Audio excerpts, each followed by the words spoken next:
আসসালামু আলাইকুম। অনেক তো স্মার্ট বোর্ডে তোমাদেরকে মেডিকেলের জন্য বিভিন্ন চ্যাপ্টার পড়িয়েছি।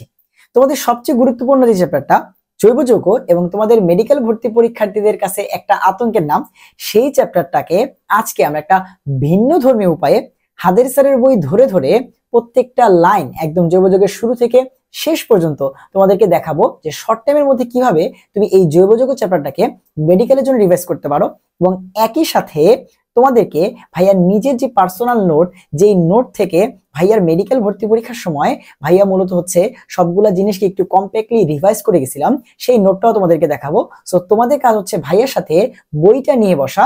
সো এই বইটা তোমরা সাথে নিয়ে বসবা এবং এখন আমি ডিরেক্ট বইয়ে চলে যাব এবং তোমাদেরকে জৈব যৌগের শুরু থেকে শেষ পর্যন্ত প্রত্যেকটা জিনিসকে কিভাবে কম্প্যাক্টলি তোমরা হচ্ছে রিভাইজ করবে সেটা দেখিয়ে দিব। সো চলো আমরা হচ্ছে ডিরেক্টলি আমাদের বইতে চলে যাই। এখান থেকে হচ্ছে আমাদের জৈব যৌগ চ্যাপ্টার শুরু হচ্ছে হাজির স্যারের পরে। তো আমরা যদি প্রথমে চলে যাই, তো আমাদের প্রথম টপিকটা হচ্ছে জৈব যৌগের সূচনা এবং প্রাণ শক্তি মতবাদ নিয়ে কিছু কথাবার্তা বলে দেওয়া আছে। আচ্ছা, জৈব যৌগের সূচনায় বার্জেলিয়াস যেটা করেন সেটা হচ্ছে 1808 সালে তিনি হচ্ছে একটা প্রাণ শক্তি মতবাদ দেন। তার মতটা হচ্ছে এমন যে যাদের জীবন আছে বা সজীব পদার্থ বা লিভিং অর্গানিজম, তাদের থেকে যেসব যৌগগুলো পাওয়া যাবে সেগুলো হচ্ছে জৈব যৌগ। আর যারা নন লিভিং অর্গানিজম বা যাদের জীবন নাই, তাদের থেকে যেসব যৌগগুলো পাওয়া যাবে সেগুলো হচ্ছে অজৈব যৌগ। এবং এরপরে সে হচ্ছে একটা মতবাদ দেন যেটা হচ্ছে প্রাণ শক্তি মতবাদ নামে পরিচিত।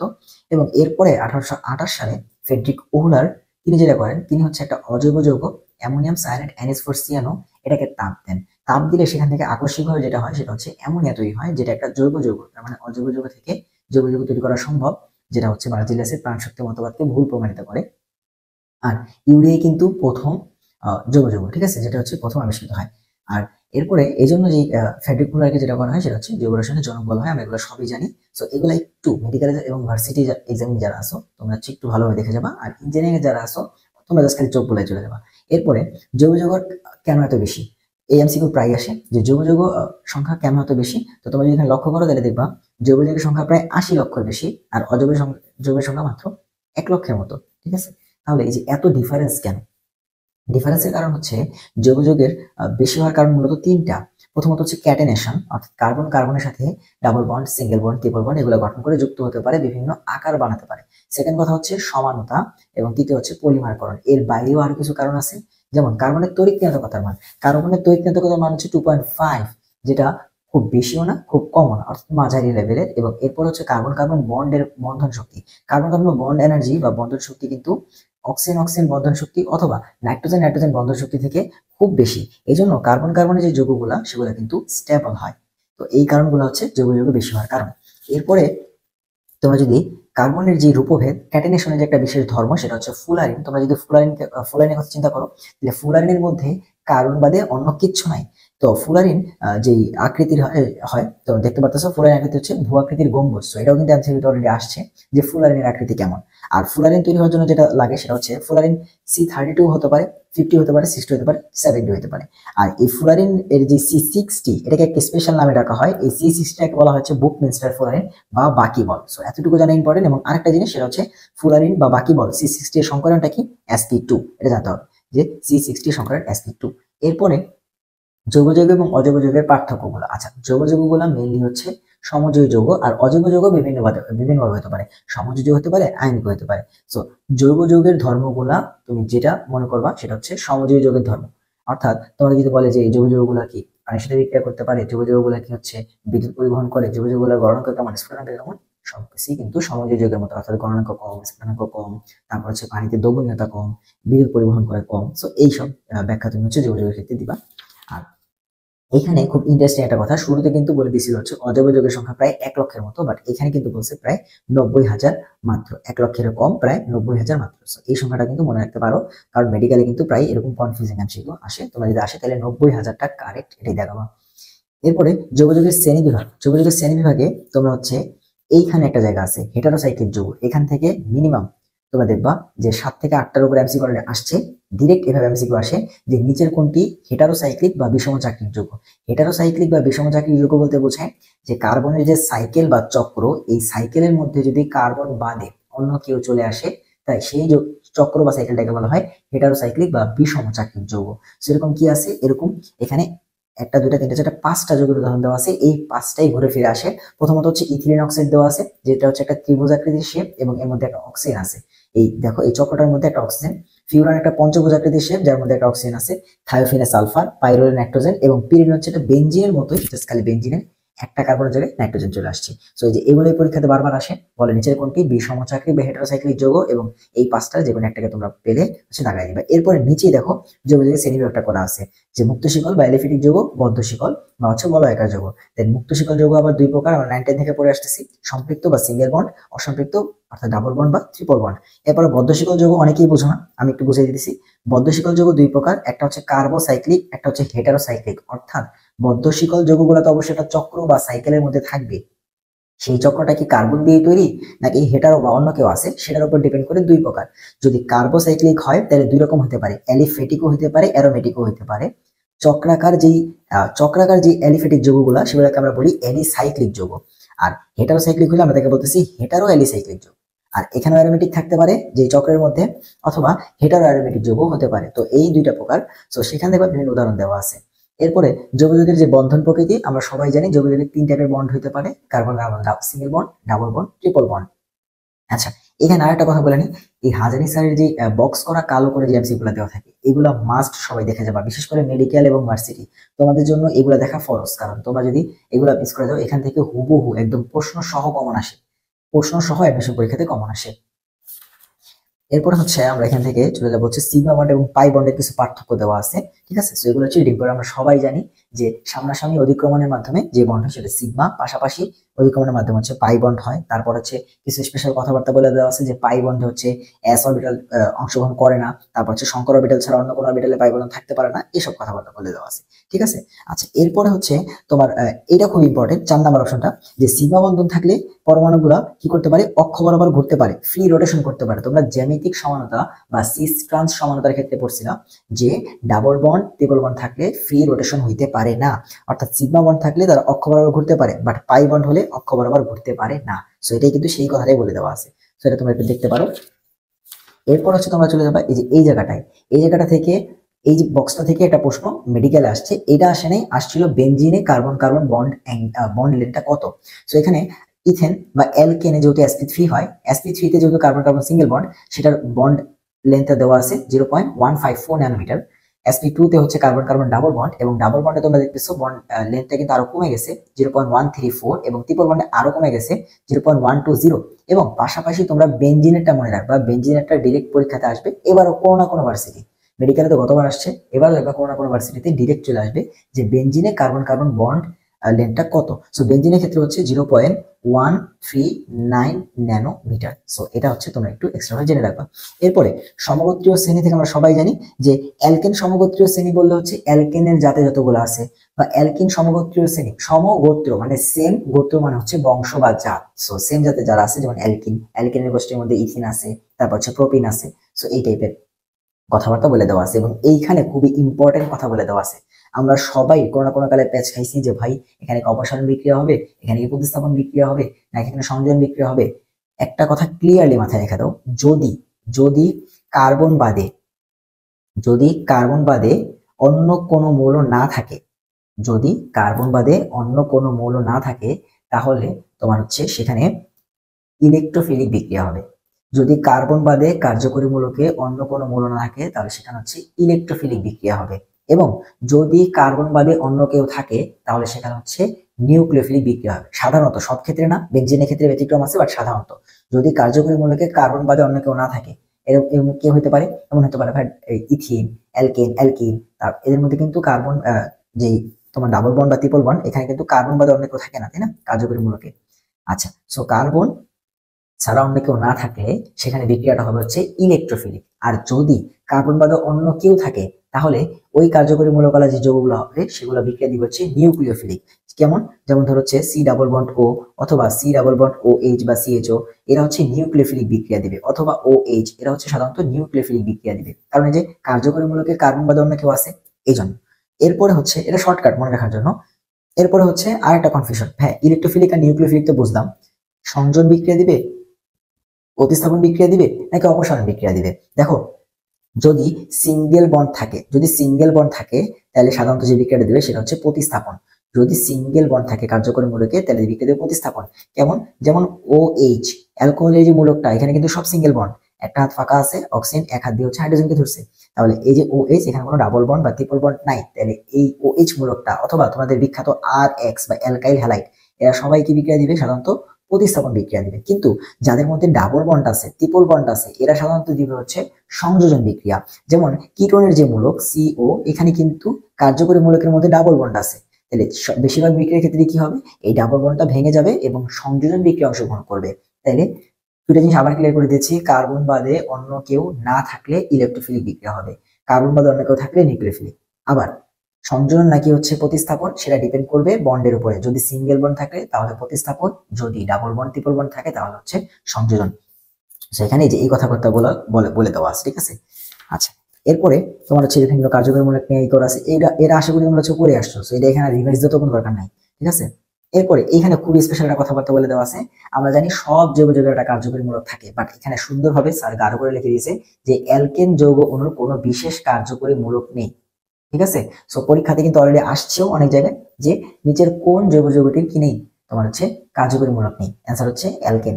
এরপর জৈব যৌগের নামকরণ থেকে আমি কিছুই পড়াবো না, কারণ নামকরণ এটা রিভিশন দেওয়ার কোনো কিছু না, যে মেন বই থেকে নামকরণ রিভিশন দিচ্ছি, তাই না। সো এটা তোমরা শিখে আসছো, সো এখানে আর কিছু রিভিশন দেওয়ার নাই। তবে এই উদ্ভূত পদ্ধতিতে যে নামকরণ, সেখানে একটু খেয়াল রাখবা মাথায়, যে এখানে উদ্ভূত পদ্ধতিতে যে অ্যালকোহলের নামকরণ, সেখানে অ্যালকোহলকে কার্বিনল এইভাবে নামকরণ করা হয়। সেটা কেমন? কার্বিনল মানে কার্বন আছে একটা এবং সাথে নল মানে অল আছে একটা। সো এখানে যেটা করা হয়, একটা কার্বন এবং সাথে OH, এই পুরোটাকে একসাথে তোমার কার্বিনল চিন্তা করে। সো তুমি যদি ইথানলকে নাও, CH3CH2OH, তাহলে ও যেটা করলো একটা কার্বন এবং একটা OH কে একসাথে বলে দিল কার্বিনল। সো এটা যদি হয় তাহলে তোমার কাছে থাকতেছে মিথাইল, তাহলে এটা হবে মিথাইল কার্বিনল। অনেকেই জানো এটার নাম ইথানল, কিন্তু অপশনে দেখলে হচ্ছে মিথাইল কার্বিনল, তো তুমি দেখা গেছে ভুল করে আসতে পারো। সো এই জায়গাটায় একটু মাথায় খেয়াল রাখবা, এবং অ্যালকেনের নামকরণ একটু ঝামেলা আছে, এটা দেখতে পারো। আচ্ছা, এরপরে তোমার হচ্ছে এই চারটায় চলে আসবা, কার্যকরী মূলকের অগ্রগণ্য ক্রম, ঠিক আছে। আচ্ছা, কার্যকরী মূলকের অগ্রগণ্য ক্রমের জন্য আমি এখানে একটা শর্টকাট লিখে রাখছি, যার যেই শর্টকাট দিয়ে তোমরা মনে রাখছো সেটা মনে রাখতে পারো, যদি আমারটা দিতে চাও তাহলে হচ্ছে আমাকে নক করলে আমি বলে দিব। আচ্ছা, এখন কার্যকরী মূলকের অগ্রগণ্য ক্রম, এটা হচ্ছে আমি আর কি বুঝিয়ে, তোমরা সবাই চিহ্ন হয়তো মেডিকেল থেকে হাফিজ ভাই, ওনার থেকে আমি হচ্ছে লিখে রাখছিলাম যে কাশা হলো আশা, আলো কত আলো, তাই আমার দুই দিন একই ভালো, এটা মনে রাখছিলাম আর কি। তো তোমরা যেভাবে মনে রাখতে পারো কোনো সমস্যা নেই, বাট এখান থেকে কিন্তু MCQ প্রায় আসে। তোমার হচ্ছে এখান থেকে যে কোনো চারটা দিয়ে বলবে নিচের কোনটি কার্যকরী মূলকের অগ্রগণ্য ক্রমে সবার উপরে থাকে বা নিচে থাকে, তো এরকম প্রশ্ন আসবে। এরপরে হচ্ছে আমরা সমানতায় চলে যাব ভাই। সমানতা থেকে ডিভিশন দেওয়ার মতো টপিক কিন্তু এই প্রথম দিকে গাঠনিক সমানতা খুব কমই আছে। চেইন সমানতা, এখানে ডিভিশন দেওয়ার কিছুই নেই। অবস্থান সমানতা, এটা তোমরা বুঝো যে কার্যকরী মূলকের অবস্থান চেঞ্জ। কার্যকরী মূলক সমানতা, এটা বুঝতেছো। মনে রাখতে হবে মেটামারিজম, কারণ মেটামারিজম তো সবাই দেয় না, আর মেটামারিজম অনেকে বুঝেও না। সো এই যে এইখানে একটা কথা বলে দেওয়া আছে যে দ্বিযোজী কার্যকরী মূলক যুক্ত, দ্বিযোজী কার্যকরী মূলক মানে হচ্ছে ডাবল বন্ড মূলক যুক্ত ইথার, কিটোন এবং সেকেন্ডারি অ্যামিনের ক্ষেত্রে মেটামারিজম ঘটে, ঠিক আছে। এবং এটার জন্য আমি একটা শর্টকাট দেখে রাখছি, কষাই ক দিয়ে হচ্ছে তোমার কিটোন, স দিয়ে হচ্ছে সেকেন্ডারি অ্যামিন এবং রসি দিয়ে হচ্ছে ইথার। সো ইথার, কিটোন এবং সেকেন্ডারি অ্যামিনের ক্ষেত্রে মেটামারিজম ঘটে। সো এখান থেকে প্রশ্ন চলে আসতে পারে যে নিচের কোন যৌগটি মেটামারিজম দেয়, এই তিনটা দিল অপশন এবং সাথে অ্যালকিন দিয়ে দিল, অ্যান্সার ওইটা হবে। সো এরকম। এরপর টটোমারিজম, তোমরা সবাই জানো বিখ্যাত, টটোমারিজমকে গতিশীল কার্যকরীমূলক সমানতা বলা হয়, টটোমারিজমকে ইনল সমানতা বলা হয়, টটোমারিজম তোমার হচ্ছে টটোমারিজম একটা সাম্যাবস্থা থাকে, গতিশীল সাম্যাবস্থা, সো বিভিন্ন নামকরণ করে ফেলবা। এরপর হচ্ছে জ্যামিতিক সমানতা বা সিস্টেম সমানতা। জ্যামিতিক সমানতার শর্ত দুটা মাস্ট করে যাবা, কারণ এখান থেকে খুব ইম্পর্টেন্ট। জ্যামিতিক সমানতার প্রথম শর্ত হচ্ছে প্রতিস্থাপিত অ্যালকিন হতে হবে, প্রতিস্থাপিত অ্যালকিন হতে হবে। অ্যালকিন হলে কি হবে? ডাবল বন্ড থাকবে। ডাবল বন্ড হলে কি হবে? যেহেতু পাই বন্ড আছে, তার মানে মুক্ত ভাবে ঘুরতে পারবে না, যেটা আমরা অলরেডি সিগমা বন্ড পাই বন্ডের ওই চারটা থেকে পড়ে আসছি, ঠিক আছে। এবং জ্যামিতিক সমানতার এর মধ্যে কিন্তু বলা আছে যে অক্ষ বরাবর মুক্ত আবর্তন সম্ভব না হলে দুইটা ভিন্ন কনফিগারেশন সৃষ্টি হবে, ঠিক আছে। এরপরে সেকেন্ড বলছে যে চাকরির যোগাযোগ সময় জ্যামিতিক সমানতা প্রদর্শন করে, এবং আরো একটা কন্ডিশন, যে ডাবল বন্ড যুক্ত কার্বন যে দুজন আছে, এই দুজনের যে এই একটা কার্বনের দুই হাতে সেম জিনিস থাকা যাবে না। জ্যামিতিক সমানতার দুইটা শর্ত মেইনলি, একটা হচ্ছে প্রতিস্থাপিত অ্যালকিন হতে হবে, এবং সেকেন্ড শর্ত হচ্ছে একটা কার্বনের দুই হাতে সেম জিনিস থাকা যাবে না, ঠিক আছে। এতটুকু মনে রাখলে হচ্ছে। আর এখানে সিস ট্রান্স সমানতার গণনাঙ্ক স্ফুটনাঙ্ক নিয়ে প্রচুর প্রশ্ন আসে, যে সিসের গণনাঙ্ক বেশি নাকি ট্রান্সের গণনাঙ্ক বেশি, এরকম। সো এখান থেকে একটা জিনিস খালি মনে রাখবা যে সিস সমান যেটা আছে তার গণনাঙ্ক স্থায়িত্ব কম, সিস সমানুর গণনাঙ্ক এবং স্থায়িত্ব বা স্টেবিলিটি কম, বাকি সব বেশি। ঠিক আছে, তো যে এখানে দেখো কি বলে দেওয়া আছে যে সিস সমানুর পানিতে দ্রবণীয়তা ট্রান্স সমান চেয়ে বেশি, আমি তো তাই বললাম যে গণনাঙ্ক এবং স্থায়িত্বটা কম, বাকি সব বেশি। দ্রবণীয়তা বলছে বেশি। সিস সমানুর স্ফুটনাঙ্ক বলছে, আমি তো এখানে স্ফুটনাঙ্ক বলি নাই, তাহলে স্ফুটনাঙ্ক দেখো ট্রান্স সমানুর থেকে বেশি। ঘনত্ব বলছে তাও ট্রান্সের থেকে বেশি। ঠিক আছে, এবার শর্টকাটে মনে রাখতে পারো। এবং এখানে ডাইইলেকট্রিক ধ্রুবক দেওয়া আছে। তোমরা ফিজিক্সে হয়তো কুলম্বের সূত্র ইউজ করতে গেলে এপসাইলন নটকে চিনো, 1/4 পাই এপসাইলন নট। সেই এপসাইলনের কথাবার্তা বলে দেওয়া আছে যে পানির ডাইইলেকট্রিক ধ্রুবকের মান হচ্ছে 80, মিথানলের ডাইইলেকট্রিক ধ্রুবকের মান হচ্ছে 30। সো এগুলো কিন্তু এমসিকিউতে ডিরেক্ট আসতে পারে। এরপর আলোক সমানতা থেকে শুধুমাত্র আমাদের তিনটে শর্ত জানতে হবে যে আলোক সমানতা প্রদর্শনের জন্য অবশ্যই কাইরাল কার্বন থাকতে হবে। প্রথমত এটা বলে দিচ্ছে যে কাইরাল কার্বন বা অপ্রতিসম কার্বন থাকতে পারে, থাকতে হবে। সেকেন্ডলি বলতেছে যে পরস্পরের মিরর ইমেজ হতে হবে, মিরর ইমেজ বা দর্পণ প্রতিবিম্ব হতে হবে। সেকেন্ডলি বলতেছে হচ্ছে পরস্পরের উপরে অসমাপতিত হবে। দুইটা হাতকে তুমি চিন্তা করে দেখো যে একটার উপর যদি একটাকে প্রতিস্থাপন করি তাহলে একটার উপর কিন্তু বসবে না, অসমাপতিত হবে, সেটা বুঝাইতেছে। এই তিনটা জিনিস পড়লে হয়ে যাচ্ছে। এরপরে তোমার হচ্ছে এল ল্যাকটিক অ্যাসিড আর ডি ল্যাকটিক অ্যাসিডের যে আবর্তন মাত্রা বা অ্যাঙ্গেল, এটা কিন্তু চলে আসতে পারে 2.24 ডিগ্রি। ডি হচ্ছে ডান ঘূর্ণি, সো প্লাস 2.24 ডিগ্রি। এল ল্যাকটিক হচ্ছে বাম ঘূর্ণি, মাইনাস 2.24 ডিগ্রি। এবং তাপমাত্রাটা মনে রাখতে পারো 25 ডিগ্রি সেলসিয়াস। আচ্ছা, এরপরে এই যে কিছু টার্ম আছে যে রেসিমিক মিশ্রণ কি আমরা জানি হচ্ছে এল এবং ডি কে হচ্ছে সমমোলার এবং সমমাত্রায় মিশাইলে সেটা হচ্ছে রেসিমিক মিশ্রণ। তারপরে এনানসিওমার কি, পরস্পরের মিরর ইমেজ, ডায়াস্টেরিওমার কি, একই সমাণু বা মিরর ইমেজ না, এগুলো একটু দেখে রাখতে পারো। এবং এখানে কিছু কথাবার্তা বলে দেওয়া আছে মেডিকেলে যারা আছো তোমরা একটু দেখে রাখো এখানে। আচ্ছা, এরপরে সব থেকে বেশি কনফিউশন যেটা সেটা হচ্ছে এই টার্টারিক অ্যাসিডকে নিয়ে। কারণ টার্টারিক অ্যাসিড কিন্তু একটা মেসোযৌগ। টার্টারিক অ্যাসিডের ক্ষেত্রে কি হয়, ওর নিজস্ব স্ট্রাকচারের কারণে ওর মধ্যে এমন একটা তল হয় যার কারণে ওর উপরের অংশ এবং নিচের অংশ পরস্পরের মিরর ইমেজ হয় বা দর্পণ প্রতিবিম্ব হয়, পরস্পরের সমাপতিত হয়। তো এই কারণে এই টাইপের যৌগগুলোকে আমরা বলি মেসোযৌগ। আর মেসোযৌগগুলো সাধারণত আলোক নিষ্ক্রিয় হয়। সো আমরা জানি যে কাইরাল কার্বন যত হয় সমাণু সংখ্যা হয়, আলোক সমান হয় 2n ততটি। সো এখানে যেহেতু টার্টারিক অ্যাসিডের দুইটা, তো উচিত ছিল হচ্ছে 2 চারটা হওয়া। কিন্তু যেহেতু মেসোযৌগ, আর মেসোযৌগ যেহেতু আলোক নিষ্ক্রিয় ওর কোনো সমান হয় না, তাহলে আলটিমেটলি যদি মেসোযৌগ থাকে তাহলে মোট সমান হয় 2n, তার থেকে একটা কম ওই মেসোযৌগ যে আছে সে কমে যাবে। এবং মেসো কয়টা তোমাকে যদি বলে যে কাইরাল এই যৌগটার মধ্যে মেসো কয়টা, তাহলে মেসো কয়টা বের করার জন্য আমাদের ফর্মুলা হচ্ছে 2n-2 এটা দিয়ে কিন্তু মেসো যৌগ কয়টা সেটা বের করা যায়। ঠিক আছে, আচ্ছা। এবং তোমার যে গ্লুকোজে যে 16টা হয় বুঝতে পারতেছো, কারণ গ্লুকোজ কিন্তু মেসো না। সো গ্লুকোজে 4টা কাইরাল আছে, সো 2 করলে সেখান থেকে 16টা চলে আসবে, এটা বলে দেওয়া আছে। আচ্ছা, এই গেল আমাদের সমানতা। তো আচ্ছা, এখানে আরো একটা কথাবার্তা আছে তোমাদের। এইখানে অ্যারোমেটিক যৌগে কিন্তু খুব একটা কথাবার্তা বলে দেওয়া নাই, বাট আমি তোমাদের একটা জিনিস বলে রাখি যে প্রায় একটা প্রশ্ন আসে যে অ্যারোমেটিক যৌগে দুইটা প্রতিস্থাপক থাকলে কি হবে, একটা প্রতিস্থাপক থাকলে কি হবে। এটা তোমরা কনসেপ্ট বুক বা হচ্ছে প্রিপারেশন বুক যেটাই পড়ো সেখানে হচ্ছে পেয়ে যাবা, সেখান থেকে হচ্ছে একটু কষ্ট করে পড়ে নিও। এরপরে অ্যারোমেটিক হাইড্রোকার্বন যদি যাই তাহলে হচ্ছে এই মাঝের যে চারটা আছে, এই যে এই অংশটুকু আলকাতরার আংশিক পাতন, এখান থেকে কিন্তু এই বছর মেডিকেলে প্রশ্ন আসছে, এই বছর। ঠিক আছে, সো এগুলো পড়া লাগবে যে লঘু তেল, এখানে লঘু তেল থেকে কি কি পাওয়া যায়, তারপরে মধ্যম তেল থেকে কি কি পাওয়া যায়, ভারী তেল থেকে কি কি পাওয়া যায়, সবুজ তেল থেকে কি কি পাওয়া যায়, এটুকু করে রাখতে পারো। ঠিক আছে, আচ্ছা। এরপরে তোমরা হচ্ছে যদি এগুলো লাগবে না, এরপরে হচ্ছে তোমাদের সেই এতটুকু পর্যন্ত আমরা হচ্ছে বেসিক পড়লাম। এখন আমাদেরকে বিক্রিয়া করতে হবে। সো বিক্রিয়া পড়ার জন্য অবশ্যই আমাদের সব থেকে ভালো হয় যদি সবার আলাদা আলাদা যৌগের একটা নোট থাকে। যেমন এখানে বেনজিন আর টলুইন নিয়ে আলোচনা করছে। সো বেনজিন যতগুলা বিক্রিয়া দেয়, বেনজিনকে কিভাবে প্রস্তুত করতে হয়, টলুইন কতগুলা বিক্রিয়া দেয়, টলুইনকে কিভাবে প্রস্তুত করতে হয়, সামনে যতগুলো আসবে আমরা সেম মেকানিজমে আগাবো, তাহলে হচ্ছে আমাদের একটা ফ্লোতে হবে। যেমন বেনজিন, এখানে বেনজিনের প্রস্তুতিগুলো দেওয়া আছে, সব 4-5টা বিক্রিয়া দেওয়া আছে, এটা আমি পড়লাম। এরপরে টলুইনের বিক্রিয়া দেওয়া আছে, টলুইনের প্রস্তুতিগুলো পড়লাম। পড়ার পর এখানে সব থেকে ভালো হবে তোমার যদি পার্সোনাল একটা নোট থাকে। যেমন আমি যে কাজটা করে আমি তোমাদের যদি দেখাই, তাহলে হচ্ছে এটা হচ্ছে আমার পার্সোনাল নোট। তো আমি দেখো প্রথমে কি করলাম, আমি জানি বিক্রিয়াটা শুরু হয়েছে বেনজিন দিয়ে, তো আমি বেনজিন প্রস্তুতিটা আগে লিখে ফেলেছি যে বেনজিন কতভাবে প্রস্তুত করা যায়। বেনজিনের প্রস্তুতিটা আমি লিখলাম, প্রায় 7 থেকে 8টা প্রস্তুতি আমি লিখছি। এরপরে আমি চলে গেছি হচ্ছে, আমি জানি টলুইনের প্রস্তুতি আছে, আমি হচ্ছে টলুইনের প্রস্তুতিটা লিখলাম। এরপরে কিন্তু আমি অন্য যৌগ শুরু করিনি, আমি বেনজিনের বিক্রিয়াগুলো লিখছি। ঠিক আছে, যে বেনজিন কত বিক্রিয়া দেয়, যেমন বেনজিনের হ্যালোজেন সংযোজন বিক্রিয়াটা আছে, বেনজিনের হাইড্রোজেন সংযোজন বিক্রিয়াটা আছে, এরপরে ওজোন সংযোজনের বিক্রিয়াটা আছে। এরপর হচ্ছে বেনজিনের নাইট্রেশন, সালফোনেশন, তারপর হচ্ছে অ্যালকাইলেশন, অ্যাসাইলেশন, সবগুলো বিক্রিয়া, এই 7টা বিক্রিয়া বেনজিনে কিন্তু আমি লিখে ফেলছি। এরপর আমরা সবাই জানি বিখ্যাত মার্কোনিকভ নীতি, এরপরে বিপরীত মার্কোনিকভ নীতিটা লিখছি। এরপরে যদি যাই তাহলে একটু পরে দেখবা হেক্সামিন আসবে, তারপর হচ্ছে অ্যালডাল ঘনীভবন নিয়ে আলোচনা আছে, অ্যালডাল ঘনীভবন বিক্রিয়া আসবে, ক্যানিজারও আসবে। এরপরে দেখবা মাঝখানে পিকটিক অ্যাসিডের বিক্রিয়াটা আছে ফেনলের মধ্যে। এরপরে যেটা করছি সেটা হচ্ছে আলাদা আলাদা ভাবে। এরপরে তোমরা দেখবা হাজারি স্যারের বইয়ে অ্যালকেন থেকে শুরু করছে, তো আমি অ্যালকেন যখনই দেখছি অ্যালকেনের প্রস্তুতিগুলো লিখে ফেলছি। ঠিক আছে, অ্যালকেনের প্রস্তুতি লিখে ফেললাম। এরপর হচ্ছে অ্যালকিন। সো অ্যালকিনের প্রস্তুতি লিখলাম, এবং আমরা সবাই জানি অ্যালকিন একটি অসম্পৃক্ত যৌগ।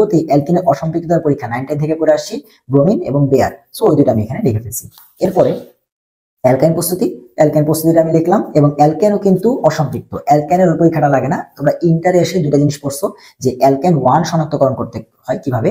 অ্যালকেন 1 শনাক্তকরণ করার জন্য দুটা বিক্রিয়া আছে, একটা হচ্ছে ডাইঅ্যামিন সিলভার নাইট্রেটের সাথে এবং একটা হচ্ছে ডাইঅ্যামিন কপার ক্লোরাইডের সাথে। এবং অ্যালকাইন 1 শনাক্তকরণ করার জন্য আরো একটা বিক্রিয়া আছে, সেটা হচ্ছে সোডিয়ামের সাথে বিক্রিয়া। সো আমি ওই বিক্রিয়াগুলো অ্যালকাইন 1 শনাক্তকরণ বিক্রিয়া লিখি না এখানে, অ্যালকাইন 1 শনাক্তকারী এই তিনটা বিক্রিয়া আছে, আমি সেটা লিখছি। এরপরে তোমরা দেখবা যে তোমাদের বই আরএক্স বা অ্যালকাইল হেড আছে। সো অ্যালকাইল হেডের মধ্যে দেখবা ফার্স্টে গ্রোভস বিক্রিয়া আছে, তারপরে PCl5 এর সাথে বিক্রিয়া আছে, PCl3 এর সাথে, তারপরে ডার্জেন বিক্রিয়া আসবে। এরপরে অ্যালকেন থেকে কিভাবে প্রস্তুত করতে হয়, মানে সব ধরনের প্রস্তুতি এখানে আছে। এরপরে যেহেতু আরএক্স কে লিখছি, তাহলে অ্যারাইল হ্যালাইডটাও লিখে ফেলি। অ্যারাইল হ্যালাইডটাকে তোমরা সবাই জানো, আর এক্স কে বলা হয় অ্যালকাইল হ্যালাইড, আর অ্যারাইল হ্যালাইডটা কাকে বলা হয়, এই যে বেনজিনের যে বাক্স আছে সেই বাক্সর উপরে যদি এক্স থাকে, এতটুকুকে আমরা বলি অ্যারাইল, এবং উপরে হ্যালোজেন আছে তাই হ্যালাইড, এবং এতটুকু বলি alkyd, alkyl halide. So alkyl halide দেখছি, তার মতো যে আছে অ্যারাইল হ্যালাইড তাকেও লিখে ফেললাম। ওর প্রস্তুতিগুলা কি, ফেনল থেকে PCl5 বিক্রিয়া, বিখ্যাত স্যান মেয়ার বিক্রিয়া, যতগুলা নাম করে বিক্রিয়া আছে দেখবো আমি সবগুলা কিন্তু নাম ধরে লিখে রাখছি। এইটা যে আমি পড়তেছি, আমার কিন্তু হাজার স্যারের বই থেকে একবার যদি আমি যখন সিরিয়াল ওয়াইজ দেখছি, আমি যদি এখান থেকে এটা পড়ি তাহলে কিন্তু আমার বইটা পড়া হয়ে যাচ্ছে। তো তোমরা চেষ্টা করবা যে যখনই প্রথমবার পড়তেছো, যেটা করবা নিজের একটা নোট রাখবা। আমারটা যদি চাও তাহলে হচ্ছে আমাকে নোট করবা যে ভাই আপনার নোটটা দেন, তাহলে আমি দিয়ে দিবো। এটা আমি পুরোপুরি হাজারের স্যারের বইয়ের সিকোয়েন্স অনুযায়ী বিক্রিয়াগুলো লিখছি। এখানে স্যান্ডের বিক্রিয়াটা আছে, এরপরে আমি মাঝখানে পাইছি ডিডিটি প্রস্তুতি। আমি একটা বিক্রিয়া ছাড়ি নাই, অ্যারাইল হ্যালাইডের পরে ডিডিটি প্রস্তুতি আছে। সো আমরা জানি অ্যারাইল হ্যালাইড বা ক্লোরোবেনজিন দিয়ে কি বানায়, ডিডিটি বানায়। সো আমি বিক্রিয়াটা লিখে ফেলছি। ডিডিটি প্রস্তুতি ক্লোরাল এবং ক্লোরোবেনজিন থেকে তোমার হচ্ছে ডিডিটি, এবং ডিডিটির পূর্ণরূপটাও কিন্তু দেখে রাখতে পারো। ঠিক আছে, যে প্যারা প্যারা ডাইক্লোরো ডাইফেনল ডাইক্লোরো ইথেন। সো এরপরে তোমার অ্যালকাইল হ্যালাইডের পরে কিন্তু অ্যালকোহল। সো অ্যালকোহলে গেলাম, অ্যালকোহলের আদ্য বিশ্লেষণ আরএক্স থেকে কিভাবে তৈরি করে। ঠিক আছে, অ্যালকিন থেকে সালফিউরিক অ্যাসিড পানি যুক্ত করে কিভাবে হচ্ছে অ্যালকোহল তৈরি করে। অ্যালডিহাইড কিটোনকে বিজারণ করলে সেখান থেকে আমরা জানি হচ্ছে তোমার তৈরি হয়, অ্যালকোহল তৈরি হয়। তারপর হচ্ছে গিগনার বিকারক থেকে আমরা সবাই জানি যে কোনো অ্যালডিহাইডের সাথে গিগনারের বিক্রিয়ায় 2 ডিগ্রি অ্যালকোহল তৈরি হয়। ফর্মালডিহাইডের সাথে গিগনারের বিক্রিয়া 1 ডিগ্রি অ্যালকোহল তৈরি হয়, এবং কিটোনের সাথে গিগনারের বিক্রিয়া 3 ডিগ্রি অ্যালকোহল তৈরি হয়। সেই ইম্পর্টেন্ট বিক্রিয়াগুলো আমি লিখে ফেলছি। এরপরে মিথানলের একটা এক্সট্রা প্রস্তুতি দেওয়া আছে ওয়াটার গ্যাস থেকে, আমি সেই বিক্রিয়াটা লিখে ফেলছি। এরপর ইথানলের যে গুরুত্বপূর্ণ বিক্রিয়া, তোমরা 9 10 থেকে পড়ে আসছো, তোমাদের প্রশ্ন আসতো স্টার্চ থেকে হচ্ছে মিথেন তৈরি করো, আলু থেকে মিথেন তৈরি করো। তো সেখানে আমি হচ্ছে ইথানল প্রস্তুতি পর্যন্ত লিখে ফেলছি। তোমাদের কিন্তু ভিনেগার প্রস্তুতিও আছে কর্মরত রসায়নে, তো সেটা আমি এখানে লিখছি ইথানল প্রস্তুতি। এরপর হচ্ছে আমি অ্যালকোহলের শনাক্তকরণ, ফেনলের শনাক্তকরণ খুবই ইম্পর্টেন্ট। অ্যালকোহলের শনাক্তকরণে প্রথমেই সোডিয়াম সহ যে পরীক্ষাটা আছে সেটা লিখছি। এরপরে PCl5 সহ পরীক্ষা। আচ্ছা, আরেকটা কথা, যারা ভার্সিটি এবং মেডিকেল আসো, তোমরা হচ্ছে জাস্ট বিক্রিয়াগুলো দেখবা, যখন নোটটা করছো দেখবা, তোমাদের তো লেখা দরকার নাই। যারা ঢাকা ভার্সিটিতে রিটেন দিবা এবং যারা বুয়েটে রিটেন দিবা, তোমরা হচ্ছে বিক্রিয়াগুলাকে লিখে লিখে প্র্যাকটিস করবা। আর এছাড়া অন্য সব জায়গায় যেহেতু কি MCQ, তাই তোমরা খালি দেখবা যে অ্যালকোহলটা সোডিয়ামের সাথে বিক্রিয়া করে RON তৈরি করছে। এই RON কিন্তু আবার উইলিয়ামসন ইথার সংশ্লেষে লাগে। সো এইগুলো আসলে রিলেট করে পড়তে হয়। এরপরে PCl5 সহ পরীক্ষা করা যায়, PCl5 সহ অ্যালকোহল শনাক্তকরণ করা যায়। তারপরে মিথানল শনাক্তকরণ করার জন্য কিন্তু তোমাদেরকে স্যালিসাইলিক অ্যাসিডের বিক্রিয়াটা আমি লিখে রাখছি এখানে, যে স্যালিসাইলিক অ্যাসিডের সাথে মিথানল বিক্রিয়া করলে মিথাইল স্যালিসাইলেজ আয়োডক্স গন্ধ পাওয়া যায়, সেটা আমি লিখে রাখছি। এরপরে আয়োডোফর্ম বিক্রিয়ার মাধ্যমে মিথানল, এটা বুয়েটে আসছে। আয়োডোফর্ম বিক্রিয়াটা বুয়েট আমাদের সময় আসছে 22-23 সালে। তো বুঝতে পারতেছো যে আসলে নামধারী বিক্রিয়াগুলো আমি কিন্তু নাম ধরে লিখে রাখছি, আর যেগুলো এমনি বিক্রিয়া জাস্ট যখন যেটা মনে হচ্ছে লিখে রাখছি। এরপরে আয়োডোফর্ম বিক্রিয়া শনাক্তকরণ গেল। এরপরে আমরা সবাই জানি 1 ডিগ্রি 2 ডিগ্রি 3 ডিগ্রি অ্যালকোহলকে পার্থক্যকরণ করার জন্য লুকাস বিকারকের যে বিক্রিয়াটা আছে, এটা কিন্তু ইন্টারে বলতে গেলে সরকারি প্রশ্ন, বোর্ডে সরকারি প্রশ্ন, যে লুকাস বিকারকের সাহায্যে 1 ডিগ্রি 2 ডিগ্রি 3 ডিগ্রি অ্যালকোহলকে পার্থক্য করো, সেই বিক্রিয়াটা। এরপরে তোমরা বলবো হচ্ছে ইথারের দুইটা প্রস্তুতি বই দেওয়া আছে, তোমরা হচ্ছে একটা পড়বা, সেটা হচ্ছে উইলিয়ামসন ইথার সংশ্লেষ। উইলিয়ামসন ইথার সংশ্লেষে দেখো এই যে RON লাগতেছে। সো এটা তৈরি করার জন্য তোমাকে আবার ওই যে কি করতে হবে, অ্যালকোহলের সাথে সোডিয়ামের বিক্রিয়া দিতে হবে। সো আসলে সবকিছু রিলেট করে পড়ার চেষ্টা করবা। সো ইথারের একটা প্রস্তুতি পড়বো, উইলিয়ামসন ইথার সংশ্লেষ। যত নাম করা বিক্রিয়া আছে অবশ্যই নোট করে পড়ার চেষ্টা করবা। ঠিক আছে, অবশ্যই নোট করে পড়ার চেষ্টা করবা, কারণ তুমি পরীক্ষার আগে যদি নিজের নোটটা দেখে যাও, তুমি কিভাবে লিখছিলা, কোন প্যাটার্ন ফলো করে লিখছিলা, সেটা কিন্তু তোমার মাথায় থাকবে। তুমি যদি একটা দুটা জিনিস ভুলেও যাও, তাহলে তুমি লেখার কারণে ওটা ব্রেনে আসার কিন্তু সম্ভাবনা আছে। এরপরে অ্যামিন আছে বইয়ে। সো অ্যালিফেটিক অ্যামিনের প্রস্তুতির সাহায্যে আমি আবার 2 degree 1 degree amine, alkane nitrate থেকে কিভাবে প্রস্তুত করবো, অ্যামাইড যৌগ থেকে কিভাবে প্রস্তুত করবো। তারপর হচ্ছে তোমার হফম্যান রিলেশন। এরপরে অ্যারোমেটিক অ্যামিন অ্যানিলিন, সেটা প্রস্তুতি লিখে রাখছি, যে নাইট্রোবেনজিন হতে কিভাবে প্রস্তুত করতে হয়। এবং এই যে যে বিক্রিয়াটা নাইট্রোবেনজিন হতে অ্যানিলিন প্রস্তুতি, নাইট্রোবেনজিনের সাথে তোমার 3 HCl এর বিক্রিয়াটা দেখো, আমি কিন্তু এটা এখন দাগানো না, এটা আগের দাগানো, তাই না? এই দাগানোটা আমি হচ্ছে ডিউ এক্সামের আগে দাগাইছিলাম, এবং তোমরা বিশ্বাস করবে না যে এই বিক্রিয়াটাই কিন্তু ডিউতে আসছে, এই বিক্রিয়াটাই, ঠিক আছে? সো এই যে এই বিক্রিয়াটা হচ্ছে যেটা হয়েছিল, আমি হচ্ছে যখন 20 থেকে 25 দিন মেডিকেল প্রস্তুতি নিয়েছিলাম, সো ওই 20 থেকে 25 দিনে যখন হচ্ছে আমি মেডিকেল প্রস্তুতি নেই, তখন হচ্ছে এই বিক্রিয়াটা একটা আমি হচ্ছে ব্যাটেলস অফ বায়োলজিতে যুক্ত ছিলাম আলফা 3 ব্যাচে। সো সেখানে প্রশ্ন আসছিল, আমি পারিনি। সো আমি এসে বিক্রিয়াটা যেহেতু আমি দাগায় পড়ছি, আমার কিন্তু মনে আছে। So আমি যেটা করলাম সেটা হচ্ছে, আমি এখানে না এসে, আমার কাছে মোবাইল ছিল, আমি হচ্ছে মোবাইলে সার্চ করলাম গুগলে যে নাইট্রোবেনজিনকে 3 HCl দিলে কি হয়, ভুলে গেছিলাম, ঠিক আছে? সো এরপরে আমি দেখলাম যে 3 দিন আর অ্যানিলিন তৈরি হয়, এটা তো আমি পড়ছিলাম, সো আমি ভুলে গেছি। সো এই বিক্রিয়াটা যখন আমি গুগল করে পড়ে গেছি, ওটা কিন্তু আমার মাথায় গেঁথে গেছে। তো যখন আমি হচ্ছে ডিউ পরীক্ষাতে গেলাম এবং 3 HCl এবং নাইট্রোবেনজিন দেখলাম, তো এই বক্স করা ফাঁকা স্থানে আমি সুন্দর মতো হচ্ছে অ্যানিলিন কিন্তু বসিয়ে দিয়েছি, কারণ হচ্ছে এটা আমি পড়ে আসছি। এরপর হচ্ছে তোমার অ্যানিলিন প্রস্তুতি হচ্ছে ফেনল থেকে, ডায়োজিনাম লবণ থেকে, সেটা দেওয়া আছে। এরপরে হচ্ছে তোমার ডায়োজিনাম লবণের প্রস্তুতিটাও কিন্তু আমি লিখে রাখছি, কারণ হচ্ছে যারা ইঞ্জিনিয়ারিং প্রস্তুতি দিবা তাদের কিন্তু এটা অবশ্যই করতে হবে। এরপরে কার্বিলামিন বিক্রিয়া, হ্যাঁ কার্বিলামিনের যে বিক্রিয়াটা, এটার নাম শোনা এইচএসসি তেমন কেউ নাই, ঠিক আছে? সো তোমরা কিন্তু কার্বিলামিন বিক্রিয়াটা কেন স্পেশাল, কারণ কার্বিলামিন বিক্রিয়া দিয়ে কিন্তু একই সাথে প্রাইমারি অ্যামিন, তার সাথে কিন্তু ক্লোরোফর্ম শনাক্তকরণ করা যায়, এবং এর সাথে কিন্তু ফিনাইল অ্যাসোসায়ানাইড এবং অ্যালকাইল অ্যাসোসায়ানাইডের উৎকট গন্ধ পাওয়া যায়। এরপর হচ্ছে 1 ডিগ্রি 2 ডিগ্রি অ্যামিন পার্থক্যকরণ নাইট্রাস অ্যাসিডের মাধ্যমে, তার জন্য প্রভাবক NaNO2HCl দিতে হয়, কারণ হচ্ছে নাইট্রাস অ্যাসিড খুবই রিঅ্যাক্টিভ, নাইট্রাস অ্যাসিড সাধারণত পাওয়া যায় না, তার জন্য যেটা করতে হয়, সোডিয়াম নাইট্রাইট এবং HCl দিয়ে আমরা যেন এই দুজন বিক্রিয়া করে নাইট্রাস অ্যাসিড তৈরি করে এবং ইনস্ট্যান্টলি সেটা অ্যামিনের সাথে বিক্রিয়া করে, ঠিক আছে? সো এভাবে 1 ডিগ্রি 2 ডিগ্রি 3 ডিগ্রি অ্যামিন পার্থক্য করা। এরপর হচ্ছে অ্যালডিহাইড কিটোন আসবে আমাদের বইয়ে। সো অ্যালডিহাইড প্রস্তুতি আমরা সবাই জানি, অ্যালকোহলকে জারণ করলে সেখান থেকে অ্যালডিহাইড কিটোন পাওয়া যায়। অ্যালকাইনের সাথে পানি যৌগ বিক্রিয়া, এটা কিন্তু 9-10 এর বইয়ে ছিল, ঠিক আছে? 9-10 এর বইয়ে কিন্তু এটা ছিল যে অ্যালকাইনের সাথে পানি 2% মার্কিউরিক সালফেট 20% সালফিউরিক অ্যাসিডের বিক্রিয়া, সেখান থেকে কি তৈরি হয়, তোমার অ্যালকাইন এবং কিটোন তৈরি হয়। কিন্তু এই যে মধ্যবর্তী যৌগ যেটা, এটা 9-10 এ ছিল না, তবে এটা কিন্তু যারা ইঞ্জিনিয়ারিং পরীক্ষা দিবা তাদের কিন্তু মধ্যবর্তী যৌগটাও দেখাইতে হবে। এরপরে রোজেনমুন্ড বিজারণ আমরা সবাই জানি, প্যালাডিয়াম বেরিয়াম সালফেট, এই যে বেরিয়াম সালফেট হচ্ছে প্রভাবক বিষ। সো সেটা ইউজ করলে সেখান থেকে কি হবে, বিক্রিয়াটা 2 ধাপে না হয়। আমরা জানি বিজারণ হইলে অ্যাসিড থেকে কি তৈরি হয়, তীব্র বিজারণ হইলে তৈরি হয় হচ্ছে অ্যালকোহল। কিন্তু আমরা যদি বিক্রিয়াটাকে মাঝে থামাইতে চাই, অ্যালডিহাইডে থামাইতে চাই, তাহলে আমাদের কি দিতে হয়, একটা প্রভাবক বিষ দিতে হয়, যেন বিক্রিয়াটা অ্যালকোহল অ্যাসিড থেকে অ্যালকোহলে চলে না গিয়ে মাঝে অ্যালডিহাইডে থেমে যায়। তো রোজেনমুন্ড বিজারণের মাধ্যমে অ্যালডিহাইড তৈরি হয়। এরপর হচ্ছে কার্বনের মূল শনাক্তকরণে, কার্বনের মূল শনাক্তকরণে হচ্ছে 2,4-DNPS টেস্ট করতে হয়। এরপরে অ্যালডিহাইড কিটোন পার্থক্যকরণ খুবই খুবই জনপ্রিয়, টলেন বিকারক এবং ফেহেলিন দ্রবণ। এবং ফেহেলিন দ্রবণের টপিকে তোমরা গিয়ে দেখবা রোচিলি লবণ বা সোডিয়াম পটাশিয়াম টার্টারেট যেটা, সেটা কিন্তু দেওয়া আছে। এরপর হচ্ছে জৈব অ্যাসিড প্রস্তুতি, আমরা কিন্তু একদম শেষে চলে আসছি। জৈব অ্যাসিড প্রস্তুতি আমরা সবাই জানি, অ্যালকোহল এবং অ্যালডিহাইডকে জারণ করলে সেখান থেকে অ্যাসিড তৈরি হয়, 9-10 থেকে পড়ে আসছি। অ্যালকাইল সায়ানাইডের সাথে পানির বিক্রিয়া অ্যাসিড তৈরি হয়, সেটাও বইয়ে দেওয়া আছে। এবং গিগনান বিকারকের সাথে কার্বন ডাইঅক্সাইডের বিক্রিয়া অ্যাসিড তৈরি হয়, সেটাও বইয়ে দেওয়া আছে। অ্যাস্টার হতেও তোমার হচ্ছে অ্যাসিড পাওয়া যায়। এরপরে অ্যাস্টারের প্রস্তুতি দেওয়া আছে। এরপরে আমাদের মোটামুটি পড়ার পার্ট শেষ। এরপর হচ্ছে এক্সট্রা কিছু, যে যারা ইঞ্জিনিয়ারিং এবং যারা মেডিকেলে এমসিকিউ ভার্সিটি 3টে জায়গা দিয়ে আসে, ঠিক আছে? এমসিকিউ তে ডিরেক্ট দিয়ে দিবে যে গ্লিসারিন শনাক্তকরণের জন্য কি টেস্ট করতে হয়, তো বলতে হবে অ্যাক্রিলিন টেস্ট। সো মেডিকেল এবং ভার্সিটির জন্য জানতে হবে কি টেস্ট করতে হয়, এবং ঢাকা ভার্সিটির রিটেন এবং বুয়েটের জন্য যেটা করতে হবে, তোমাকে এই বিক্রিয়াটা জানতে হবে যে অ্যাক্রিলিন টেস্টটা কি, অ্যাক্রিলিন টেস্টে কি ইউজ করতে হয়, বিক্রিয়াটা যদি দেখাইতে পারো তুমি পারবা কিনা। সো গ্লিসারিন শনাক্তকরণ, অ্যাক্রিলিন টেস্ট। এরপর নাইট্রোগ্লিসারিন প্রস্তুতি, টিএনটি প্রস্তুতি আছে। টিএনটির বিস্ফোরণের বিক্রিয়াটা এটা বুয়েটে অলরেডি আসছে, ঠিক আছে? এটা বইটা অলরেডি কিন্তু আসছে, টিএনটির বিস্ফোরণের বিক্রিয়া বা ডিটোনেশনের বিক্রিয়াটা দেখাও। এরপর ডেটল প্রস্তুতি, ঠিক আছে? যারা মেডিকেল অ্যাডমিশন আছে তো ডেটল, তারপর হচ্ছে ফেনল, ডিসইনফেক্টেন্ট, ঠিক আছে, অ্যান্টিসেপ্টিক এগুলো নিয়ে পড়তেই হচ্ছে। তারপরে প্যারাসিটামল এবং এরপরে অ্যাসপিরিন নিয়ে কিছু কথাবার্তা বলে দেওয়া আছে। স্যালিসাইলিক অ্যাসিড প্রস্তুতির বিক্রিয়াকে কোপ স্মিথ বিক্রিয়া বলা হয়, তো বলবে কোপ স্মিথ বিক্রিয়ায় কোনটি তৈরি হয়, স্যালিসাইলিক অ্যাসিড, তো এটা তো বলতে হবে, আর এটা যে কোনো জায়গাতে আসতে পারে। তো এই হচ্ছিল মোটামুটি আমার নোট থেকে দেখালাম যে সিরিয়াল ওয়াইজ আমি যে লিখে রাখছি। এখন যদি বই থেকে যাই, দেখবা সেম জিনিস আসতেছে। ধরো এই যে বেনজিন প্রস্তুতি আমরা দেখলাম, এরপরে যে দেখো টoluene প্রস্তুতি আছে, বেনজিনের বিক্রিয়াগুলো দেওয়া আছে, ক্লোরিন সংযোজন, হ্যালোজেন সংযোজন, ওজোন সংযোজন। এরপরে বেনজিনের সিরিয়াল ওয়াইজ ইলেকট্রোফিলিক বিক্রিয়া দেওয়া আছে। বেনজিনের পর তোমরা গিয়ে দেখবো হচ্ছে সিরিয়াল ওয়াইজ, এই যে এখানে হচ্ছে হাকেল তত্ত্ব আছে, 4n+2 সংখ্যক পাই ইলেকট্রন। তারপর হচ্ছে অ্যারিফিটিক অ্যারোমেটিক কিছু পার্থক্য বলে দেওয়া আছে। এরপর অ্যালফিটিক যৌগগুলো কি বিক্রিয়া দেয় এইটা নিয়েও, এবং কোনটার ডিগ্রি কোথায় ভাই ক্রম 3 ডিগ্রি 2 ডিগ্রি 1 ডিগ্রি হবে, কোথায় 1 ডিগ্রি 2 ডিগ্রি 3 ডিগ্রি হবে, এগুলো নিয়ে কিন্তু একটা সমস্যা হয়। সো এইটা আমার কাছে কিন্তু নোট করা ছিল, কারণ আমি তো তোমাদের স্টুডেন্ট ছিলাম, আমাদের তো সমস্যা হতো। সো এখানে দেখো আমরা কিছু শর্টকাট বলে দেওয়া আছে যে এই যে এই 6টা যেটা C3H6O এটা সমান 3টা, C3H8O এটা সমান 3টা, একটু কষ্ট করে আমি একটু মুখস্থ রাখছিলাম, কারণ হচ্ছে এগুলো কোথাও না কোথাও ভার্সিটিতে আসছে, এই জন্য আমি এই 6টা মুখস্থ রাখছি। যদি এখান থেকে হুবহু কপি চলে আসে তাহলে হচ্ছে আমি যেন এমসিকিউতে ডিরেক্ট বসাই দিতে পারি। এবারে যে তোমাদের শুরুতে যেটা বলছিলাম যে কার্বন প্লাস কার্বন থাকলে ইলেকট্রোফিলিক বিক্রিয়া হয়, কার্বন প্লাস অন্যমূল থাকলে নিউক্লিওফিলিক বিক্রিয়া হয়, সিগমা বন্ড থাকলে প্রতিস্থাপন বিক্রিয়া হয় অথবা অপসারণ বিক্রিয়া হয়, আর পাই বন্ড থাকলে সংযোজন বিক্রিয়া হয়। এটা খুব ইম্পর্টেন্ট।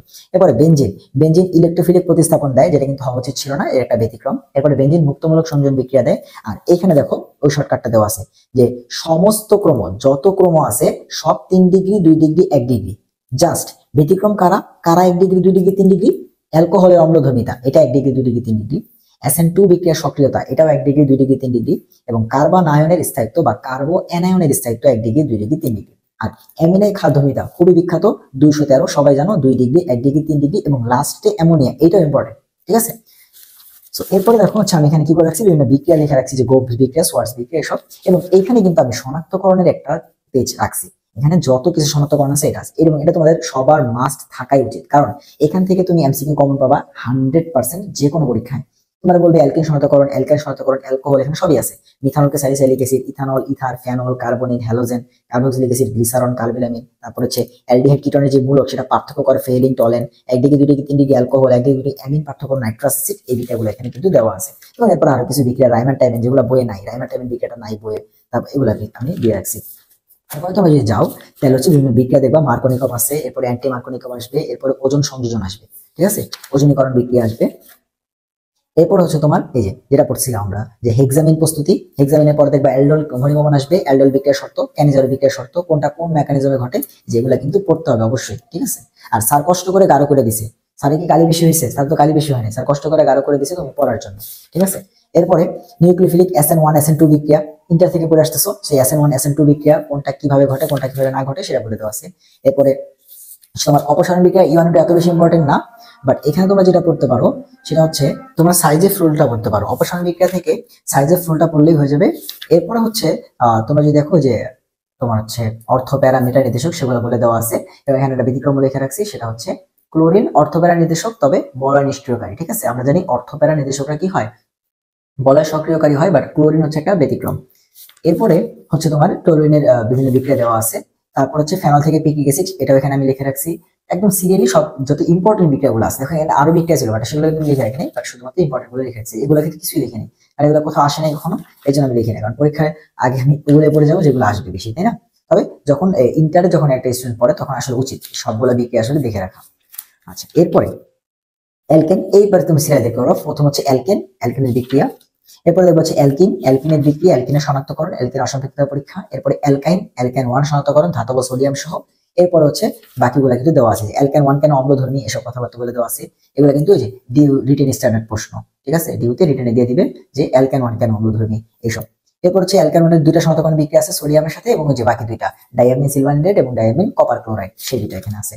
এরপরে অ্যালকাইল হ্যালাইড, অ্যারাইল হ্যালাইড একদম সিরিয়াল, যা পড়বো তাই আছে, যে গ্রোস বিক্রিয়া, সোয়ার্টজ বিক্রিয়া, তারপর হচ্ছে ডার্জিন বিক্রিয়া, এগুলো সবই দেওয়া আছে। এরপর ডায়াজোনিয়াম লবণ থেকে স্যানমিয়ার বিক্রিয়ার মাধ্যমে তুমি হচ্ছে কি করবা, ক্লোরোবেনজিন তৈরি করবা।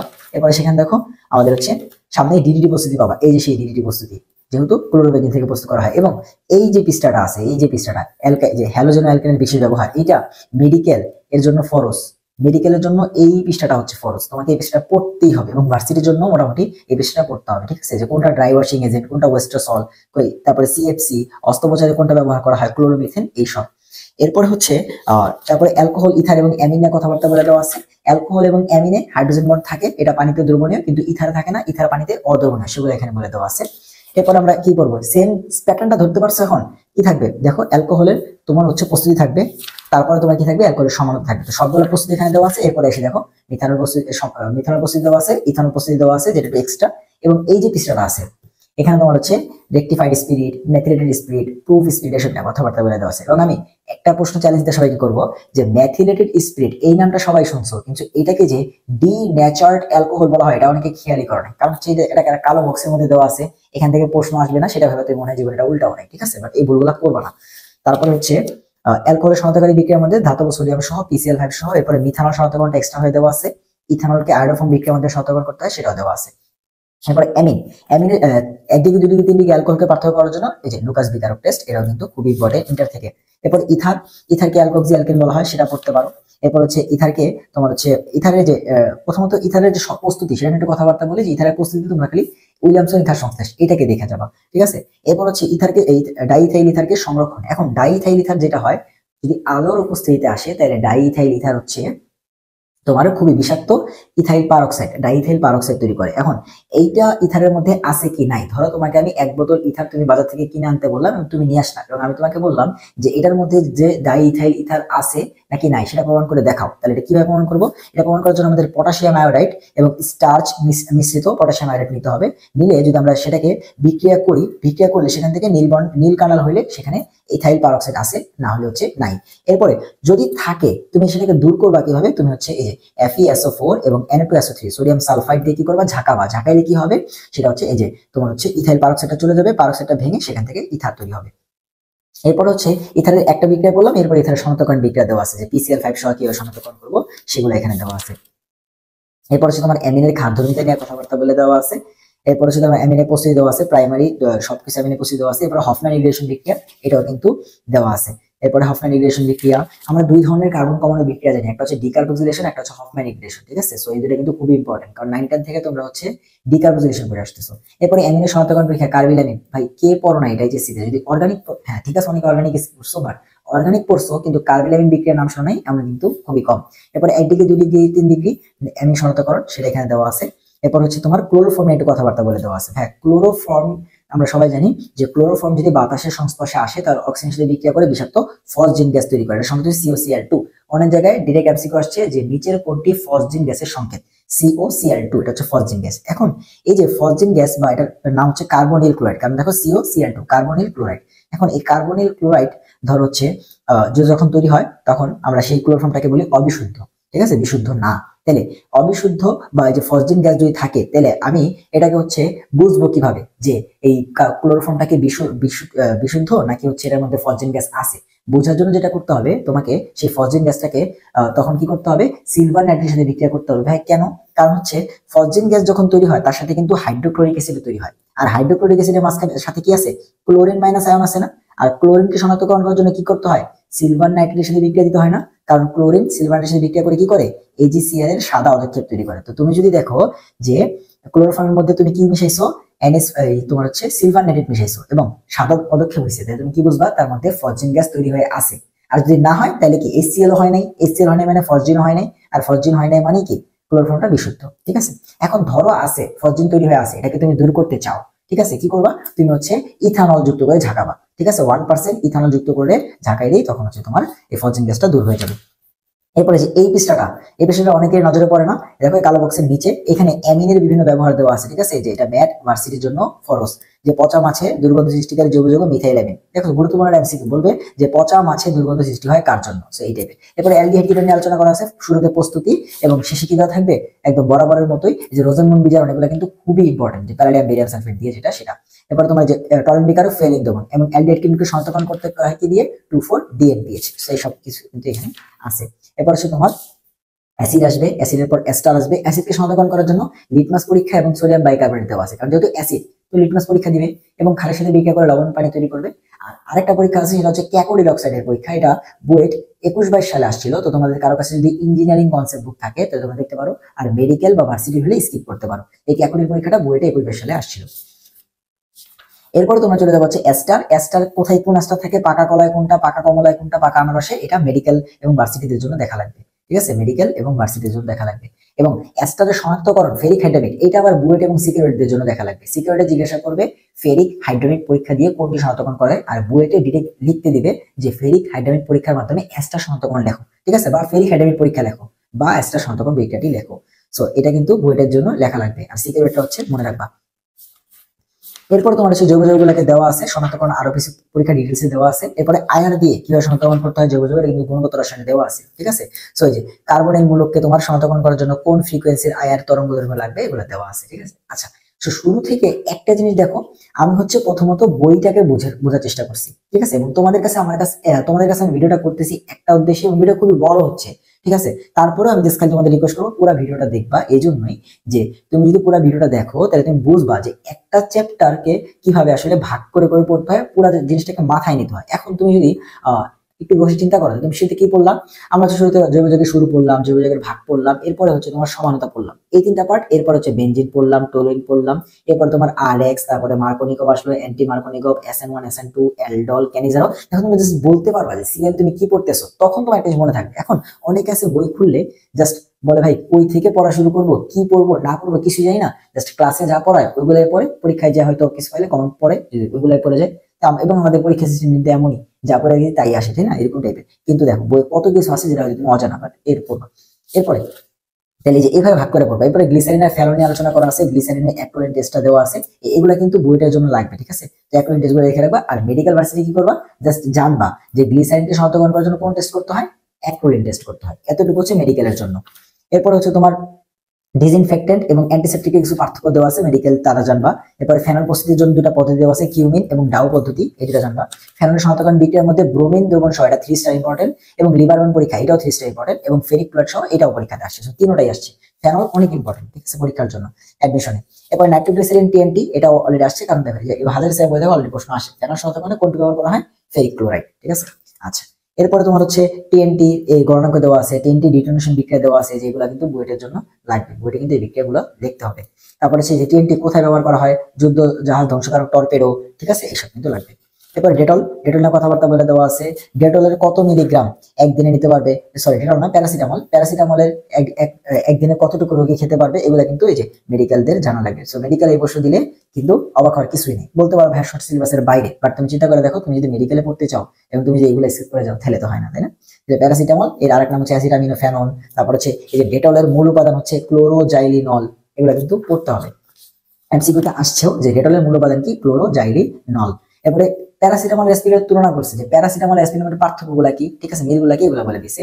এরপরে কখন কোনটা ব্যবহার করা যাবে সেগুলো বলে দেওয়া আছে। এরপরে যৌগের বিশুদ্ধতা যাচাই করার জন্য আমরা হচ্ছে যৌগ যদি সমযোজী যৌগ, তাহলে নির্দিষ্ট গণনাঙ্ক স্ফুটনাঙ্ক থাকবে, সেগুলো এখানে কথাবার্তা বলে দেওয়া আছে। এবার পলিমার থেকে আমরা যেটা পড়বো, পলিমার এগুলো কিন্তু সিলেবাসের বাইরে, ঠিক আছে। সো পলিমার থেকে আমরা যেটা পড়বো সেটা হচ্ছে কোন পলিমার কোথায় ব্যবহার করে, যেমন পলিইথিলিন বা যে পলিথিনের যেটা, সেটা হচ্ছে প্লাস্টিক ব্যাগ আর বোতল খেলনা, এটা আমরা জানি।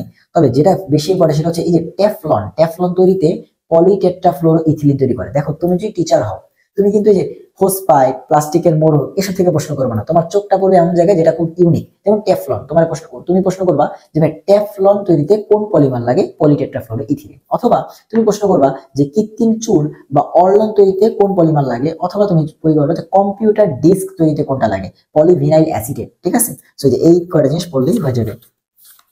এরপর হচ্ছে তোমার দুই ধরনের বন্ধন নিয়ে কথাবার্তা বলে দেওয়া আছে, গ্লাইকোসাইড বন্ধন এবং পেপটাইড বন্ধন। এগুলো মেডিকেলের জন্য ফরজ, কারণ মেডিকেলে অলরেডি পেপটাইড বন্ধন আমাদের সময় চলে আসছে, মেডিকেল 22-23 কিন্তু অলরেডি আসছে পেপটাইড বন্ধন, ঠিক আছে। CONH এটাকে বলা হয় পেপটাইড বন্ধন, এবং গ্লাইকোসাইড বন্ধন হচ্ছে তোমার এই যে এর সাথে দেওয়া আছে COC, ঘনীভবন বিক্রিয়া, এটাকে গ্লাইকোসাইড বন্ধন বলা হয়। দুই ধরনের গ্লাইকোসাইড আছে, একটা হচ্ছে আলফা গ্লাইকোসাইড যেটা থাকে স্টার্চে, বিটা গ্লাইকোসাইড যেটা থাকে সেলুলোজে, এটাও কিন্তু অলরেডি মেডিকেলে আসছে, ঠিক আছে। এবং তোমরা যে বোটানি যে ফার্স্ট চ্যাপ্টার, সেখানে কিন্তু যে গ্লাইসিন, অ্যালানিন, ভ্যালিন, যারা একটু বায়োলজি ভালো পারো তারা কিন্তু এগুলোকে চিনবা দেখলে, জাস্ট দেখে রাখতে পারো। এবং এখানে তোমার একটা জুইটার আয়ন আছে, এটা আবার বুয়েটে কি ধরনের প্রশ্ন আসে, বুয়েট যদি প্রশ্ন ব্যাংক তোমরা খুলে দেখো তাহলে দেখবা বলবে 5টা যৌগ দেওয়া, বলবে এদের সংকেত লেখো। তো তোমাদের দেওয়া বললো জুইটার আয়ন, এটা সংকেত লেখো, তাহলে তুমি যদি না লিখতে পারো তাহলে হবে না, জুইটার আয়নের সংকেতটা দেখে যাবা। এরপরে সব প্রোটিন আলোক সক্রিয়, দুনিয়ার সব প্রোটিন হচ্ছে আলোক সক্রিয়, এটা কিন্তু এখানে বলে দেওয়া আছে, ঠিক আছে। তারপরে যে ডিমে কোনটা আছে, কুসুমে কোনটা আছে, মাংসপেশিতে কোন প্রোটিন আছে, কত ডিগ্রি প্রোটিন আছে, সেকেন্ডারি টারশিয়ারি, এগুলো কিন্তু দেওয়া আছে, মেডিকেলের জন্য কিন্তু জানতে হবে। শেষ, এই যে এই পর্যন্ত হচ্ছে আমাদের জৈব যৌগের শেষ। তাহলে তুমি বুঝো যে তুমি যদি পার্ট আলাদা করে পড়ো, কোনটার পর কি আসতেছে, কোনটা থেকে কতটুকু পড়া লাগবে, সেগুলো যদি বুঝো তাহলে কিন্তু খুব একটা কঠিন না আসলে বিষয়গুলো। এখন বলতে পারো যে ভাই এগুলা কতক্ষণ টাইম লাগবে, দেখো তুমি যদি ফার্স্ট থেকে চিন্তা করো, তুমি হচ্ছে সমানতা পর্যন্ত পড়লা, এরপরে তোমার যে পার্সোনাল নোটটা আছে সেখানে তুমি কি করছো, তুমি যেটা করছো একদম বেনজিন থেকে শুরু করে সিরিয়ালি লিখছো, টলুইন, তারপরে হচ্ছে মার্কোনিকভ, অ্যান্টি মার্কোনিকভ, হেক্সামিন প্রস্তুতি, তারপরে হচ্ছে তোমার এটাকে হেক্সামিন বা লিন্ডেন বলা হয়, aldol, Cannizzaro, alkane, alkyne, অ্যালকাইন, RX, এগুলো সিরিয়ালি লিখছো। সো বিক্রিয়াগুলো যখন করে ফেলছো তখন তুমি আবার বইয়ে ফেরত আসছো যে বইয়ে কোনো কিছু বাদ গেল কিনা, ঠিক আছে। সো এটা যদি আমি চিন্তা করি, টাইম নিয়ে চিন্তা করি, তাহলে হচ্ছে তোমার এই চ্যাপ্টারটা শেষ করতে বা যদি তুমি রিভাইজ দিতে চাও, তাহলে সর্বোচ্চ তোমাকে বই পড়ায় 3 থেকে 4 এই ঘন্টার মাঝামাঝি, সর্বনিম্ন 3 ঘন্টা অথবা সর্বোচ্চ 4 ঘন্টা, এর মাঝামাঝি শেষ করতে হবে। তুমি যদি খুব স্লো পড়ো তাও তোমাকে রিভাইজ দিতেছো, তুমি চিন্তা করো তুমি তো আগে পড়ছো, ঠিক আছে, রিভাইজ দেওয়ার সময় তোমাকে কিন্তু 4 ঘন্টা থেকে 3 ঘন্টার মাঝখানে থাকতে হবে। এরপরে যখন তোমার এই বইটা পড়া হয়ে যাবে, এখানে কিছু ব্যবহার দেওয়া আছে, ফরমালিটির ব্যবহার, এখানে যোগাযোগ প্রায় শেষ, আর 2-3টা পৃষ্ঠা আছে এখানে ব্যবহার দেওয়া আছে। এরপরে তুমি চলে যাবো হচ্ছে চ্যাপ্টারের এমসিকিউতে, ঠিক আছে। তো এই চ্যাপ্টারের এমসিকিউতে এবং বইয়ে চেষ্টা করবে যে এই এমসিকিউ গুলো প্রশ্নের মাঝখানে সলভ করতে। প্রশ্নের মাঝখানে সলভ করলে কি হবে, তুমি যখন মেডিকেল এক্সাম দিবা তোমার কি এরকম ফাঁকা জায়গা দিবে, আলাদা পেজ দিবে না, তোমার এরকম ভাবে প্রশ্ন করবে, সেখানে অ্যান্সার করতে হবে। তুমি যদি এখানে প্র্যাকটিস করো তাহলে তোমার হচ্ছে একটা মানে প্র্যাকটিস হয়ে যাবে, এটাই। তো এই এমসিকিউ গুলো প্র্যাকটিস করা হয়ে গেলে তুমি যেটা করবা, তুমি একদম বইয়ের শেষে চলে যাবা। বইয়ের একদম শেষে গেলে দেখবা যে আজের বই এইরকম একটা পৃষ্ঠা আছে, বোর্ড প্রশ্নগুলোর পরেই মেডিকেল ইঞ্জিনিয়ারিং বিশ্ববিদ্যালয়ের এমসিকিউ গুলো দেওয়া আছে। এইখানে তুমি চ্যাপ্টার ওয়াইজ এমসিকিউ পাবা। যেমন ধরো এই যে এখানে কি বলছে, মেডিকেল ভর্তি পরীক্ষায় 15 থেকে 17 সাল পর্যন্ত প্রশ্ন, পরিবেশ রসায়ন থেকে এগুলো আসছে, যোগ থেকে এই প্রশ্নগুলো আসছে, তড়িৎ রসায়ন থেকে এই প্রশ্নগুলো আসে। এটা যখন সলভ হবে তুমি বের করবো হচ্ছে কনসেপ্ট বুক। তুমি কনসেপ্ট বুক থেকে উল্টাবা, কনসেপ্ট বুকে কিন্তু এরকম ভাবে পড়তে যাবে না। কনসেপ্ট বুকে যদি নতুন কোনো লাইন পাও সেটা দাগাবা। বই কিন্তু তুমি মোটামুটি সব পড়ছো, কনসেপ্ট বুকে যদি নতুন কোনো লাইন পাও সেটা দাগাবা। এরপর তুমি প্র্যাকটিস বুকে যাবা, এরপর তুমি হচ্ছে কোশ্চেন ব্যাংকে যাবা এবং দেখবা তোমার কাছে কোনো নতুন জিনিস লাগতেছে না এবং তুমি জাস্ট 2 ঘন্টার মধ্যে ওগুলো শেষ করে হবে। তাহলে তোমার 3 থেকে 4 ঘন্টা লাগতেছে বইটা পড়তে এবং 1.5 থেকে 2 ঘন্টা লাগতেছে প্রশ্ন সলভ করতে। তার মানে 6 ঘন্টায় তুমি ভার্সিটি বলো, মেডিকেল বলো এবং বুয়েট সিকিউরিটি তিনটার অর্গানিক একসাথে শেষ করতে পারতেছো। তুমি যদি চিন্তা করো মেডিকেলে গত বছর 8টা থেকে 7টা অর্গানিকের থেকে প্রশ্ন আসছে, কথা বুঝতে পারতেছো? তাহলে তুমি যদি চিন্তা করো তাহলে হচ্ছে এই তোমাদের কাছে বললাম, এবং আর বাকি সব জায়গায় কিন্তু প্রশ্ন আসে, তাই না? তাহলে এইভাবে তুমি হিসাব করে পড়ো, মোটামুটি 6 ঘন্টার মধ্যে ইনশাল্লাহ অর্গানিকটাই কভার করতে পারবে। আর আমি জাস্ট যেটা চেষ্টা করলাম এই লং ভিডিওটাতে, জাস্ট তোমরা কিভাবে একটা চ্যাপ্টারকে জাস্ট রিভাইজ করতে পারো, এবং যখন পড়তা তখন জাস্ট একটু সময় দিতা, আর এখন জাস্ট একটু ফাস্ট যাওয়া, এতটুকুই পার্থক্য, ঠিক আছে? এখন জাস্ট একটু ফাস্ট যাওয়া, কারণ আগে থেকে পড়ছো। আর প্রত্যেকটা চ্যাপ্টারকে চেষ্টা করবা এইভাবে হচ্ছে কমপ্লিট করার। সো তোমাদের এইভাবে পড়াটা পছন্দ হয়েছে কিনা ভাইকে কিন্তু কমেন্টে জানাতে পারো। তাহলে ভাইয়া চেষ্টা করব এভাবে বই ধরে ধরে প্রত্যেকটা লাইন বাই লাইন এগিয়ে তোমাকে হচ্ছে প্রত্যেকটা চ্যাপ্টার কীভাবে কমপ্লিট করতে হয় সেটা দেখিয়ে দেওয়ার। সো তোমরা দ্রুত কমেন্টে জানাবা যে এইভাবে পড়ানোটা তোমাদের কাছে কেমন লাগছে।